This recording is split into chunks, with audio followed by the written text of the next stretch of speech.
사생활을 언급하는 내용과 함께 소셜미디어에 올려서 논란이 된 이른바 신상털기 사이트의 운영자들이 잇따라 붙잡혔습니다. 이들은 연예 전문 인터넷 미디어의 이름을 모방해서 강남 패치 또 한남 패치라는 이름의 사이트를 운영해 왔는데요. 먼저 전희지 기자가 전해드립니다. 일반인들의 신상을 공개하는 걸로 유명한 소셜미디어 계정입니다. 해당 계정은 불특정 다수의 사진과 함께 유흥업소를 오간다며 확인되지 않은 사생활을 폭로해왔습니다. 이른바 강남 패치라고 불리는 소셜미디어 계정을 운영한 사람은 24살 정모 씨. 정 씨는 2016년 5월부터 2달 동안 100여 명의 사진과 함께 사생활에 관련된 허위 사실을 유포했습니다. 사람들의 관심을 끌기 위해 유흥업소 종사자나 연예계 관계자 등 유명 인물을 범행 대상으로 선정했습니다.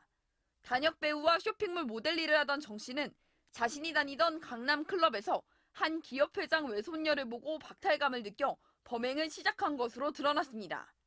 주로 불특정 남성들의 신상을 폭로해온 한남 패치 운영자 28살 양모 씨도 경찰에 붙잡혔습니다. 양 씨가 올린 게시글은 제보자들의 일방적인 주장일 뿐 양 씨가 사생활 진위 여부를 확인한 적은 없는 것으로 밝혀졌습니다. 강남 패치와 한남 패치의 사진과 글을 자신이 운영하는 사이트로 옮겨와 공개한 뒤 삭제를 요청하는 피해자에게 금품을 요구한 인터넷 블로그 운영자 28살 김모 씨도 경찰에 붙잡혔습니다. 경찰은 해외에 서버를 둔 소셜미디어를 악용해 허위 사실을 유포하는 사안에 대해 지속적으로 수사할 계획이라고 밝혔습니다. MBC 뉴스 전예지입니다. 한 연예 전문 매체 이름에서 본따 만든 SNS 계정입니다. 지난 5월 유흥업소에서 활동하는 여성들에 대한 신상 정보를 폭로한다면서 일반인 여성들의 이름과 이력은 물론이고 또 모자이크를 하지 않은 사진까지 버젓이 올렸는데요. 경찰 수사 결과 이 계정의 운영자는 20대 여성이었습니다. 24살 정모 씨는 경찰 조사에서 클럽에서 우연히 알게 된 대기업 회장의 외손녀에게 질투를 느꼈다면서 범행 동기를 밝혔습니다.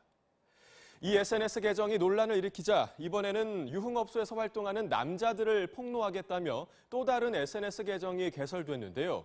이 계정의 운영자 역시 20대 여성이었습니다. 28살 양모 씨는 지난 2013년 강남의 한 병원에서 성형수술을 받은 뒤 부작용으로 5차례나 재수술을 받으면서 우울증에 시달리고 있었는데 경찰 조사에서 화제가 된 SNS 계정의 글을 읽으면서 비양심적인 남성들을 폭로해야겠다고 생각해 SNS 계정을 개설했다고 진술했습니다. 경찰의 브리핑 내용을 들어보겠습니다. 성형수술을 하는 과정에서 의료사고가 좀 있었고 그 과정에서 소송이 있었는데 그 의사가 겉과 속이 너무 다른 그러한 모습을 보여지다가 강남 패치에 들어가 보니 이런 사람들이 너무 많구나 라는 걸 느껴서 처음에는 내가 알아야겠다. 제보만 받기 위해서 한남 패치를 개설했는데 제보를 받고 보니 너무나도 충격적인 그러한 글들이 올라와서 본인은 이것을 알려야겠다. 그래서 다시 그 글을 올리게 됐다는 피의자의 진술입니다.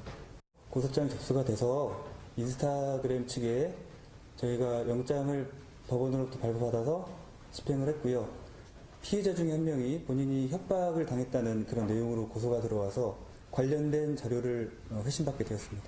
글이 올라오니까 다이렉트 메시지 기능을 이용해서 그게 사실이 아니니까 글을 내려달라고 했음에도 불구하고 글을 내리려면 너가 그렇게 하지 않은 사실을 증명해라 라고 했더니 그렇게 못하겠다.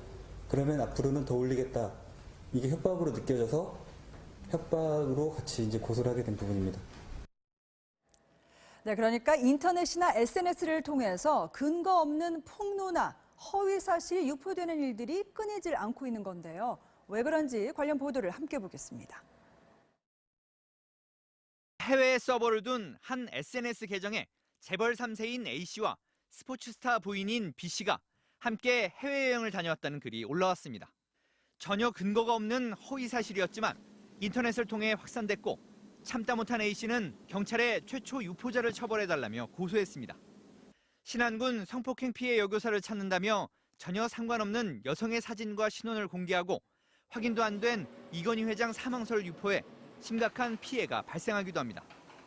단순한 신상 털기에서 시작된 현상이 지금은 아예 허위 사실을 꾸며내는 범죄로 이어지고 있는 겁니다. 정치적인 문제나 경제적인 문제에서 좀 많이 무력감 같은 것들도 많이 가지고 있는 것 같고요.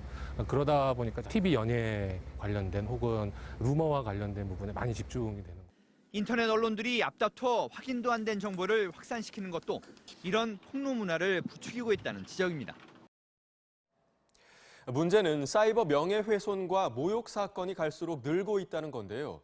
경찰청에 따르면 사이버 명예훼손과 모욕 사건은 지난 2012년 5,684건에서 2014년 8,880건, 그리고 지난해에는 15,043건으로 증가했습니다. 올 상반기만 해도 벌써 8,370여 건으로 집계돼 해마다 늘고 있는 추세입니다. 특히 도를 넘은 신상 털기로 무고한 사람들이 피해를 입기도 하는데요. 보도 내용으로 확인해 보겠습니다.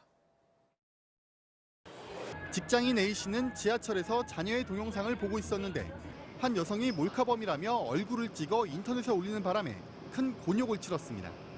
네티즌들이 신상 털기에 나섰고 A씨의 회사 게시판에까지 비난글이 올라왔지만 결국 검찰 조사에서 무혐의 처분이 났습니다.